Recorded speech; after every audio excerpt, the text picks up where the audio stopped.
সালাতে দোয়া কবুল হয়। সালাতে দোয়া কবুলের 3 জায়গা। একটা হচ্ছে তাকবীরে তাহরিমার পরে আমরা সানা পড়ি না, আমরা তো একটা পড়ি। আল্লাহর হাবিব সুন্নাহ এবং নফল নামাজে আরো পড়তেন সানা, ওই দোয়া কবুল হয়। 2 নম্বর জায়গা সালাতে সেজদায় পড়ে দোয়া করলে কবুল হয়। আকরাবু মা ইয়াকুনুল আবদু মির রাব্বিহি ওয়া হুয়া সাজিদ ফাকসিরু ফিহি দুআ। বান্দা যখন সেজদায় লুটিয়ে পড়ে, বান্দা আল্লাহর সবচেয়ে কাছে চলে যায়। তা কিন্তু বিশ্বনবী বলে সেজদাটা তোমার রবের কুদরতি পায়ের উপরে পড়েছে। সেজদায় পড়ে দোয়া করেন।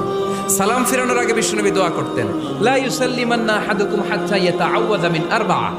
আল্লাহর হাবিব বললেন 4 জিনিস থেকে পানাহ না আছে আমার কোন উম্মত যেন সালাম না ফিরায়। তারা যেন পড়ে আল্লাহুম্মা ইন্নী আউযু বিকা মিন আযাবিল কবর, আউযু বিকা মিন আযাবি জাহান্নাম, আউযু বিকা মিন ফিতনাতিল মাহইয়া ওয়াল মামাত, আউযু বিকা মিন ফিতনাতিল মাসিহিদ দাজ্জাল।